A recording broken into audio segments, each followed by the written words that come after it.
Hi, Jonathan. Hi. We are here to ask you some questions about business scenario and world, and we will start whenever you feel ready. Thank you very much. It's nice to be here. I'm very excited, and I'm ready.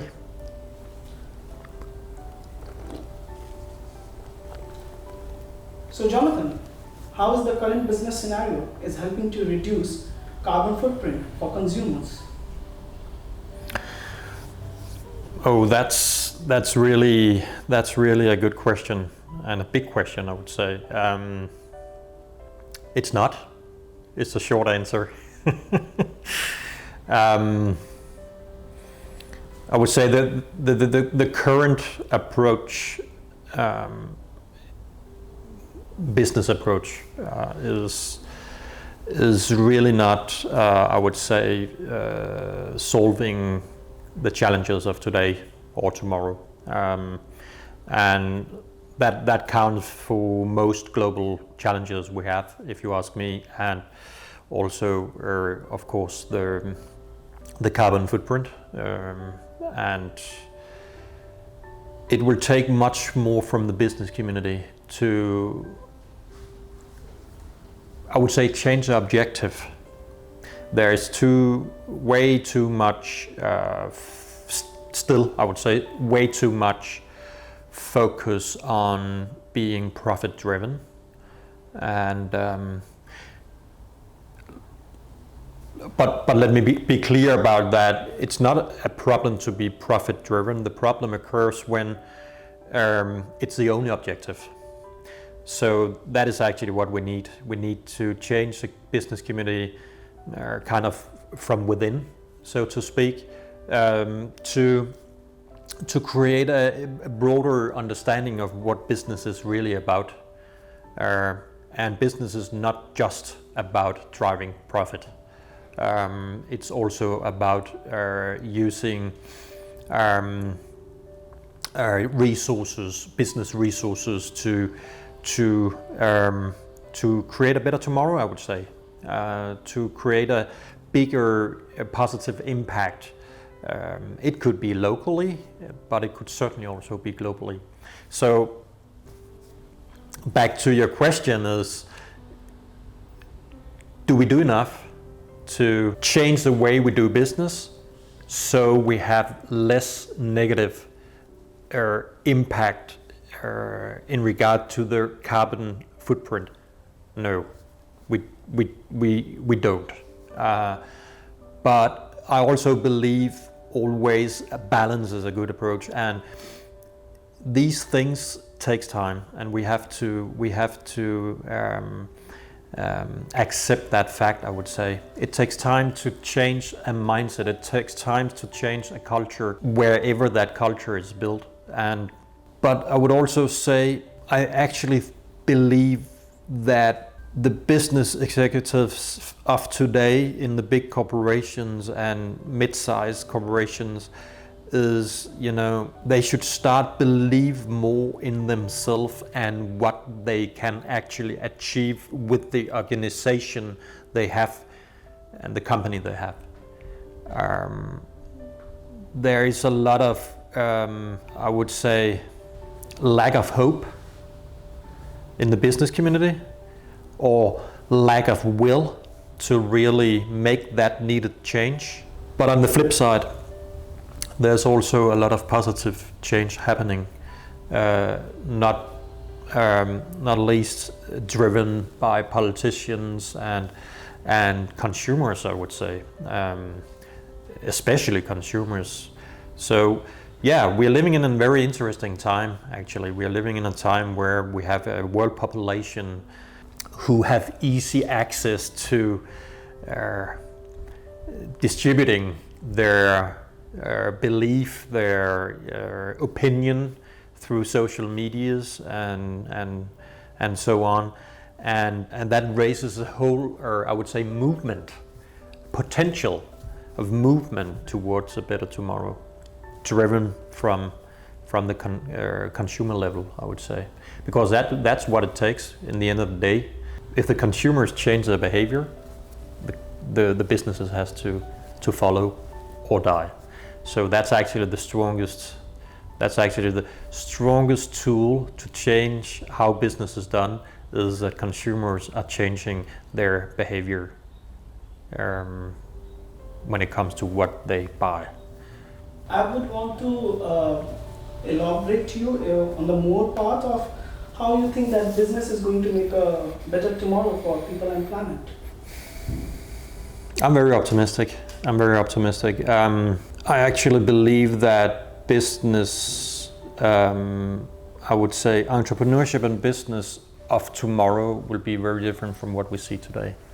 I believe of also what I just raised before.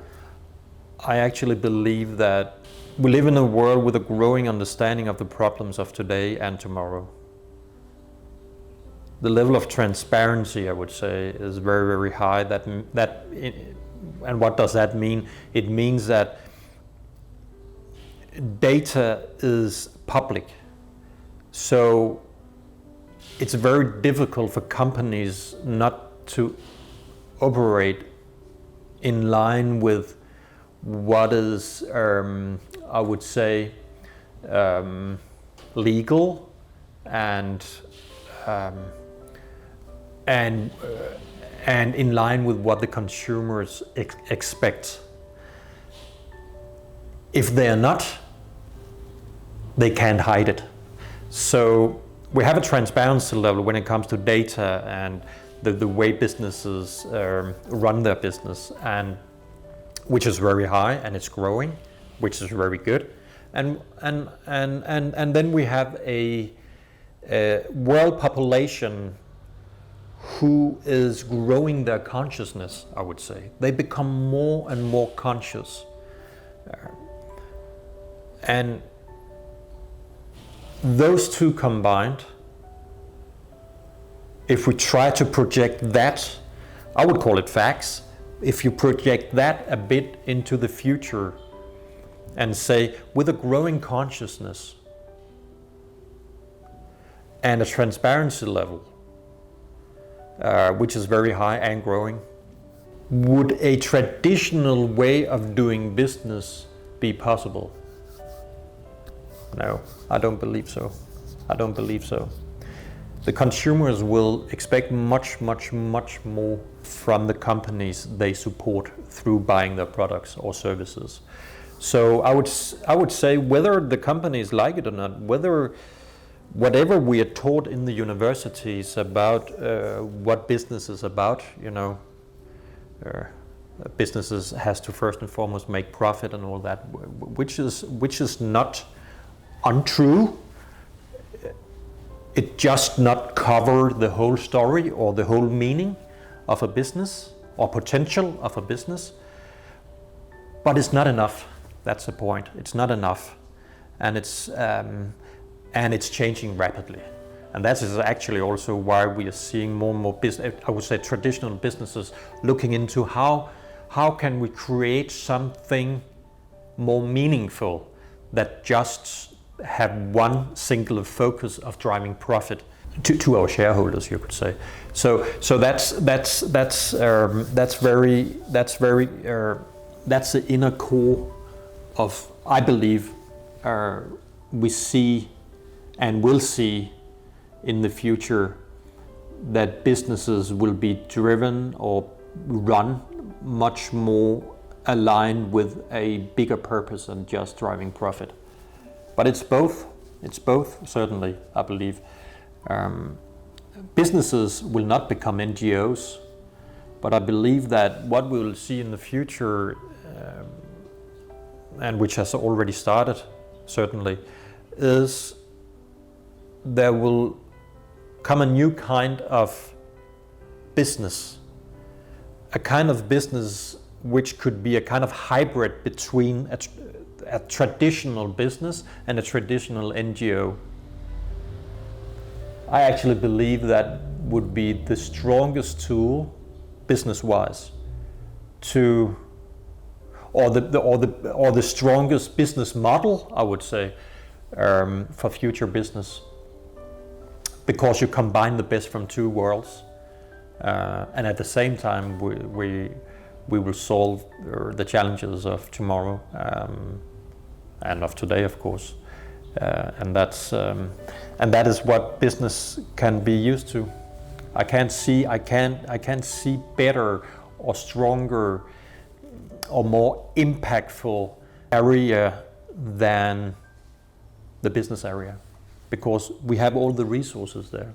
I mean, financial means, as well as some of the most skillful people on the planet works within business. And think about it. Think about the opportunity the business community have if the objective is slightly changed into a bigger objective, a bigger purpose, a bigger meaning than just profit-driven. Think about how strong tool we have to solve the challenges we have globally, locally and globally. We could practically end poverty like that. We could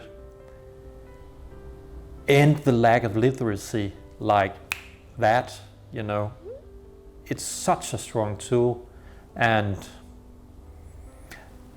whether we like it or not, as entrepreneurs or leaders or whatever, it will happen, because the pressure is both from, I would say, bottom up, but also from up down, because of the consumers and because of a growing consciousness among entrepreneurs and leaders as well. So this change are happening as we speak, and it will just and it will happen very rapidly, I believe. Right now there is a growing phenomena among human being and the consumer that we should use less disposable materials and reduce our carbon footprint about it with the less consumption. So what are your thoughts on that? Oh yeah, that's a that's a very good question. Oh, let me start another place, so to speak, and move towards the answer on this question. It's there's no doubt about that. The public debate is very focused on the negative footprint we have, carbon footprint we have, and there's no doubt that it's very important. But I also believe that there's no doubt that the debate lacks nuances, meaning lacks that we look on all aspects of this discussion, so to speak, or this topic. Because say that we stop traveling the world or stop consume. It's correct that we will, by doing that, we will decrease the level of our carbon footprint. No doubt about it. But what will happen on the flip side on that might be even more negative than the carbon footprint has today, and that is poverty. If we stop consuming, or people from the Western world, so to speak, stop traveling the world, and in that way bring capital, you could say, to other part of the world where the wealth is not at the same level. If we just stop doing that, poverty will increase, more people will die from it. Also compared to the estimations that scientists have in regard to how many will die from climate changes. So it's, there's never an easy solution for big world challenges, never. And we have a tendency, I believe, as it's a human thing, I believe, is, we put things in boxes. We want to put each other in boxes, right? But we also put certain topics into boxes and then look at that from a singular, I would say, point of view. But we can't do that because things are connected. And doing this will have this impact. Doing that will have this impact. So, and we need to have a more, I would say, enlightened debate about these matters. We have to dare to discuss it from another perspective than just from a singular carbon footprint approach. So, yeah. Very well, thank you. But then, how you will say social entrepreneurs and eco-friendly entrepreneurs like you can make a very big impact on the planet Earth and its people? Yeah, no doubt about it. No doubt about it. Think about it. It's actually connect to the first answer I gave. Or the first question I was asked.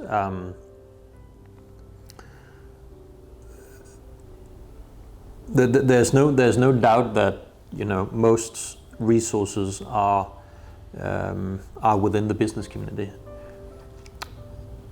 Think about how big impact these resources could have worldwide if the purpose of the business is bigger than just profit driven.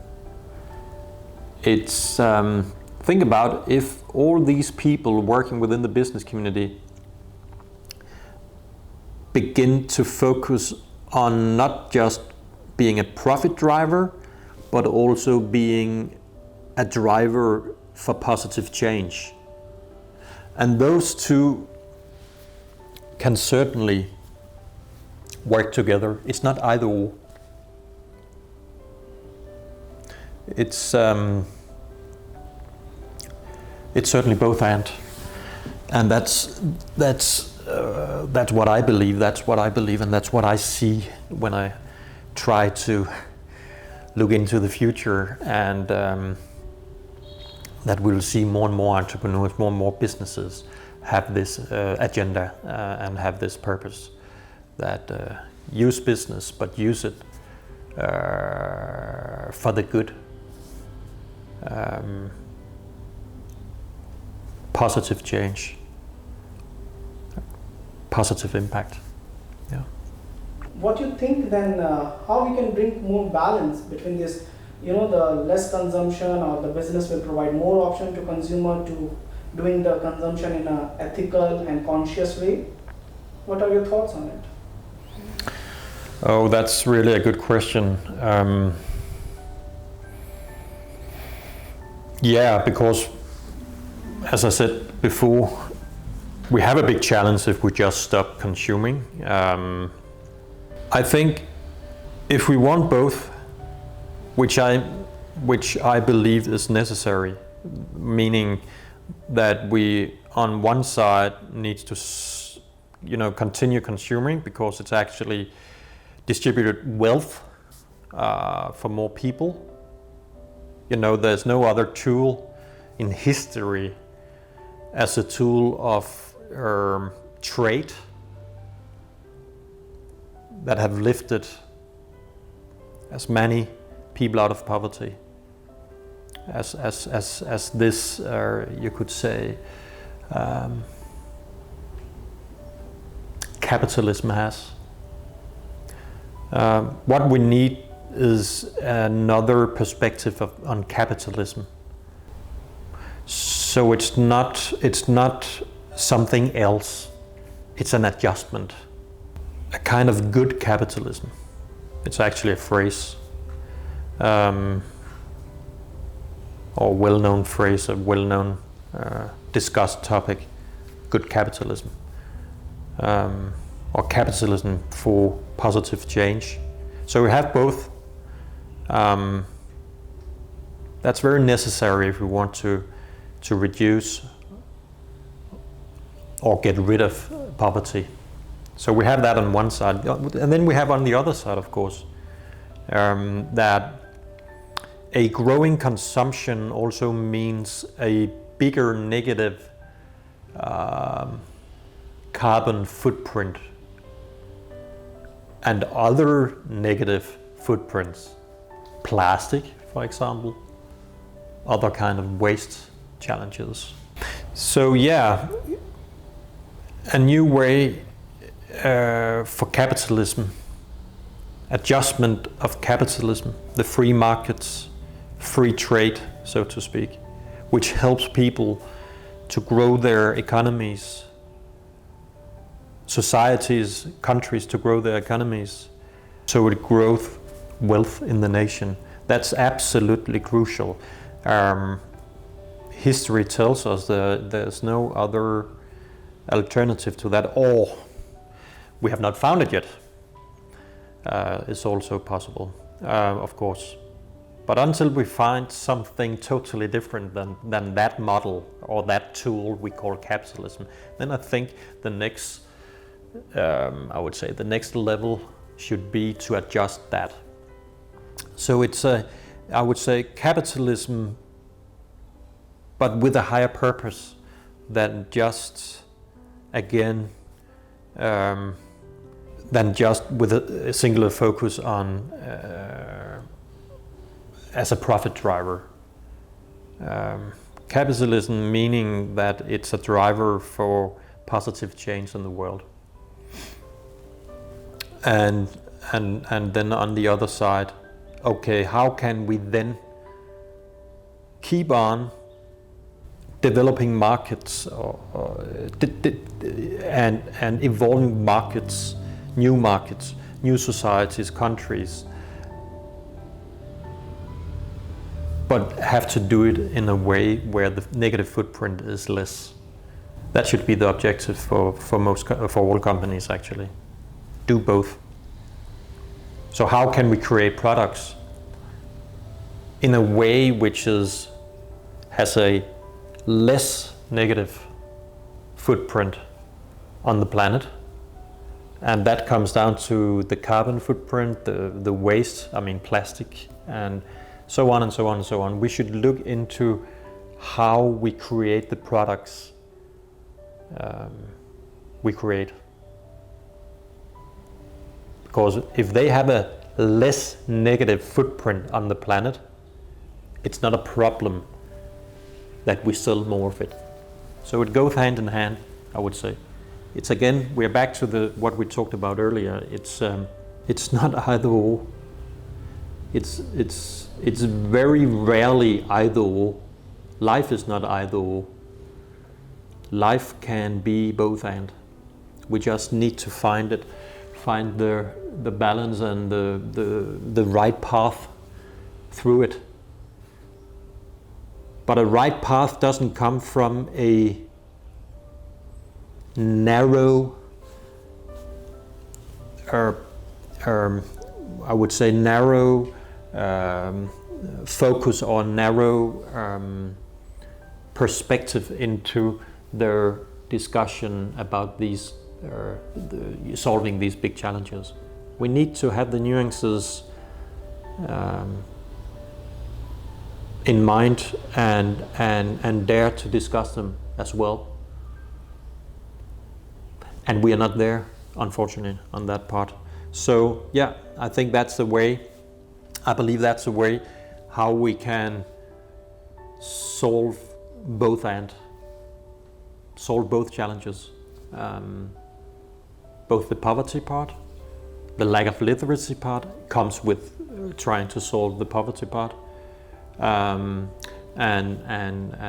then how can we reduce our negative footprint.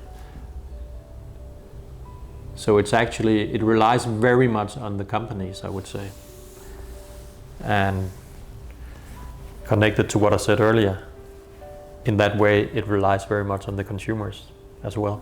Consume in a way, not less, but more wisely. There's already brands out there who has an agenda or has a purpose of changing how they manufacture their goods, for example, or what kind of fabrics they use, and so on and so on. Consume more in that direction than just stop consuming, because stop consuming, you will have another kind of negative impact in the world, and that is poverty. So yeah, it's not easy, but we can do it. We will do it. I'm certain about that. There is so much hope. There's so much to be hopeful about. It's just look. It's easy to see all the good people around the globe who is working 24/7 of creating a better tomorrow for more of us, or for all of us. So we'll get there. I'm certain about it. And we'll get there relatively fast because of the focus we have on these matters, because of the rapidly change we experience within the business community itself, but also in the consumer level. And not to forget, look at the innovation, the pace the innovation has as we speak is absolutely, it's amazing to see how fast we develop new technologies and new ways of producing products, clothing, shoes, and yeah, it's within every business area actually of today that things are changing so fast, and so there's so much in a positive way, and there's so much to be hopeful about, and therefore, of course, have a positive and hopeful attitude.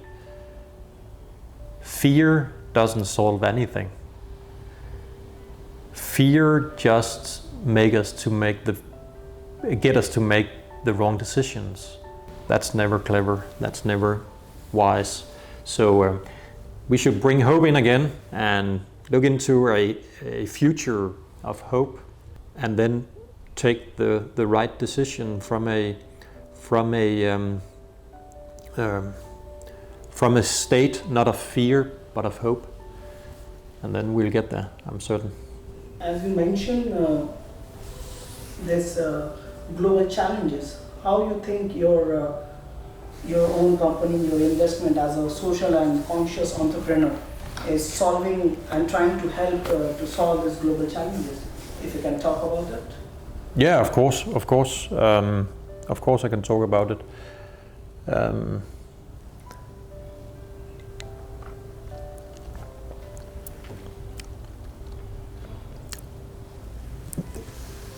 Yeah, it's different from company to company we invest in, but they have different objectives. But I would say similar for all of them is that they have that objective of having a positive impact in the world, and not only being profit driven.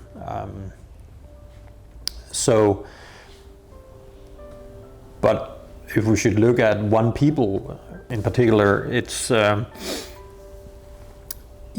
people is a lifestyle brand for women, and so we are making products, clothing, shoes, swimwear, activewear, and so on. So when it comes to one people, what matters is to find a business model which not only take care of the profit side, but also take care of the planet and the people. So when we I would say every decision we make in one people takes that into consideration.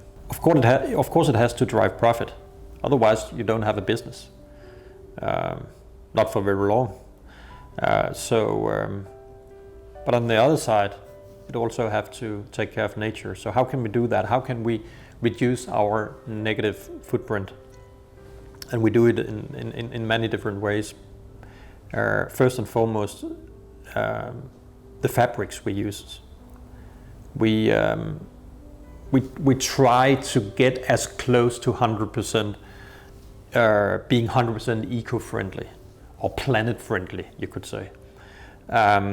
It's still not possible to be 100% eco-friendly or not at all, to have some negative footprint, unfortunately. But we keep on pushing that threshold line, so to speak, closer and closer to 100%. And it starts with the fabrics. And we try to avoid fabrics which is not in line with the planet, so to speak, or fabrics which has a too big negative footprint because of the way they are produced, for example. Say cotton is a very good example of that. Yes, we can use organic or GOT certified cotton, but in the end of the day, it will still have a very negative footprint because of all the water used for that industry. I mean, farming cotton takes so much water. So it's always a balance, of course, but that's kind of the mindset we bring to the table in One People, and it's a 360 degrees approach, you could say, where everything is weighted or considered, both for improvement, but also how it's made in a way that is taking care of people and planet at the same time as, of course, making profit to create a sustainable business, so to speak. And what about your investment in other companies? Are you doing the same thing while investing the same philosophy you think for them? Yeah, exactly. All investments we do in Impact Business Investment Group, we only invest in impact-driven businesses. So they have to have a focus on I would say they have to have a focus on solving some of the challenges we have in the world. It doesn't have to be the big challenge, as I mentioned before, about poverty, for example, like One People has. It can be smaller challenges, but the businesses and entrepreneurs actually we invest in has that mindset, has that focus. They want to create positive change for more people. Thank you, Jonathan, for sharing your wisdom. Thank you very much. Yeah. We will be looking forward to have another coffee talk with you. I'll look forward to that as well. Thank you very much. Thank you so much for watching this video. If you have any comments or questions for next chapter, please just write your comment below, and don't forget to subscribe to this channel. Bye, see you next time.